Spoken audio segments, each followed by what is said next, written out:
Hey everybody, it's Shaman Sister Sin, and you're listening to the Meditations and More podcast brought to you by Little Shaman Healing. That's me, the Little Shaman. Today I wanted to talk to you about where negativity comes from. Negativity can come from a few different places. It may be the result of negativity absorbed as a child and internalized criticism. It may be the result of fear and excessive worry. It can even be that someone just has a more pessimistic type of personality. The one thing all of these reasons have in common, though, is that in each case, negativity boils down to just a habit.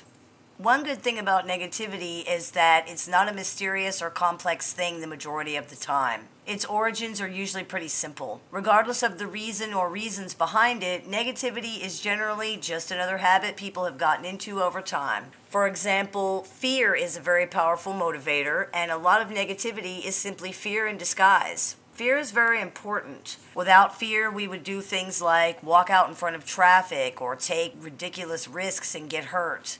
However, there can come a time when the mind becomes too overprotective. Fear should stop you from dying. It should not stop you from living. A lot of times there will be something someone really wants to do, but negative thoughts end up changing their mind. This is because of fear. Let's say there's a job you really want to take and you really truly think you'd be perfect for it, but here come those negative thoughts. Yeah, but it's kind of far away. Yeah, but they probably wouldn't hire me anyway. Yeah, but I probably wouldn't be any good at it. These things are actually fear, probably fear of change or fear of failure. People can even be afraid of success. It's important to evaluate and challenge all of your reasons, both for and against something, to make sure that they're valid and not just your mind creating negativity because you're afraid of something. The key to changing negative thoughts is to find out where they're coming from and then change your reaction to that. If they're coming from fear, you would need to find out what the fear is based on and address that. If they are the result of criticism or abuse and invalidation in childhood, that needs to be processed so that you can move on. After you address the root cause, you can break the habit and change your reactions to situations that are going on now. It's not always as difficult as it sounds. Often, once these things are actually faced, their power over you becomes greatly reduced. So much of what we are and what we do is just habit and learned behavior, even how we react emotionally. That's one of the best things about it, actually, because habits can be broken and new ways can be learned.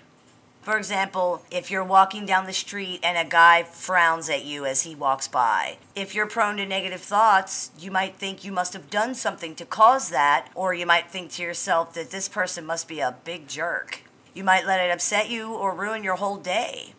A more realistic way to look at that would be to think that the guy probably did that for reasons of his own that have nothing to do with you, since you don't know him and he doesn't know you. Maybe he didn't even realize he was doing it. There's no reason to personalize the behavior of other people, especially in situations where the facts don't support that conclusion.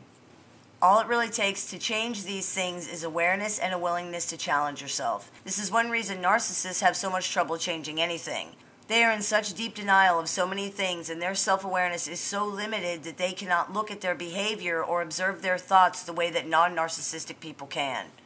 Because of this, they can never see where they're going wrong, even if they wanted to. One of the key things that is required to change any type of behavior or thinking pattern is challenging your conclusions so you can decide if you're being reasonable and realistic or not.